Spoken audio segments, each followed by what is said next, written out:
tawagin natin si Sir Marcelo Raro. Nabanggit po sa SONA, ano po itong tinatawag na utang tagging sa mga teacher kung kaya't hindi daw nakakapag-renew o nagiging balakid para sa mga teacher na nag-aayos ng kanilang mga lisensya, promotions o mga coordinator. Ano po ba ito at ano ang solusyon po dito? I think yun po yung admin concern kasi.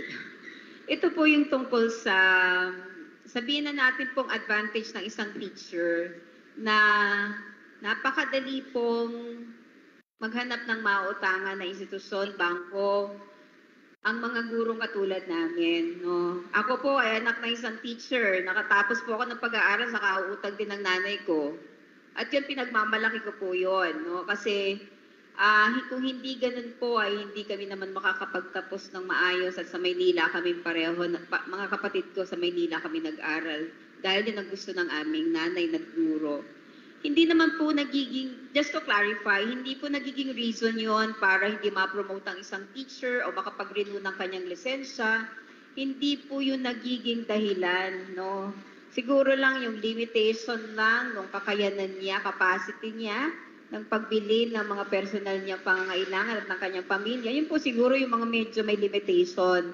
Pero pagdating po sa promotion, sa pagkuha ng lisensya at iba pang mga bagay na related sa kanyang pagiging teacher, ay wala po namang nangyayari na para diskriminasyon tungkol dyan.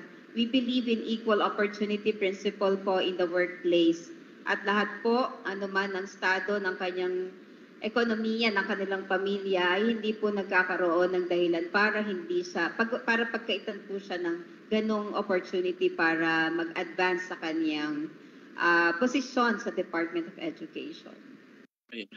Last follow-up question na po doon sa nabanggit po ninyo, ma'am. Ano po? So, kasama rin ba dito kasi marami pong mga guro na nai-involve po sa mga usapin sa GSIS, sa pag-ibig, sa iba't ibang mga ano po natin, no? Financial institution na kuminsan yung mga guro ay naiipit sa mga ganon. Ano po, nakakautang hanggang sa mag-retired, ang dami nagiging problema. So ano po ang solusyon po ng departamento tungkol dito? Actually po, there are series, there have been a series of consultations and coordination with GSIS pertaining to this.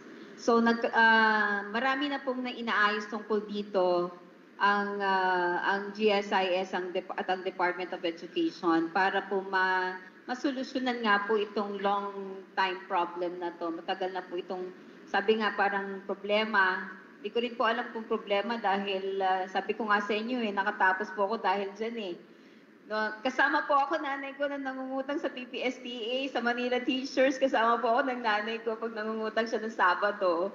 Kaya alam ko po ang itsura ng mga opisina nila. Pero ang isang solusyon pong ginagawa is yung accessibility po ng Provident Loan. Napakababa po ng pinakamababa po ito sa lahat ng mga utangan. Ay ito pong pinakamababa ang interest, no? It's Provident Loan po.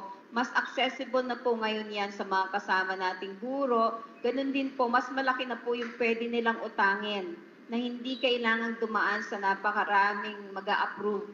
So ngayon po nakakautang na po ng 200,000, 300,000. Doon po sa Provident Loan na yun hanggat kaya pong mabayaran ng kanyang sweldo. So doon po lagi tayo bumabalik kung kaya ba niyang bayaran. No? Pero yan pong Provident Loan po ay napaka-accessible, napakadaling mangutang kahit ngayon po mag-umangutang tomorrow ay meron ka ng cheque para sa Provident Loan. Ganun po siya kabilis. Thank you po. Thank you, ma'am. Thank you po, ma'am. Thank you po sa lahat ng information. Salamat po muli. God bless po. Maraming salamat po, Sir Marcelo Raro of Radio Mindanao Network News. Okay?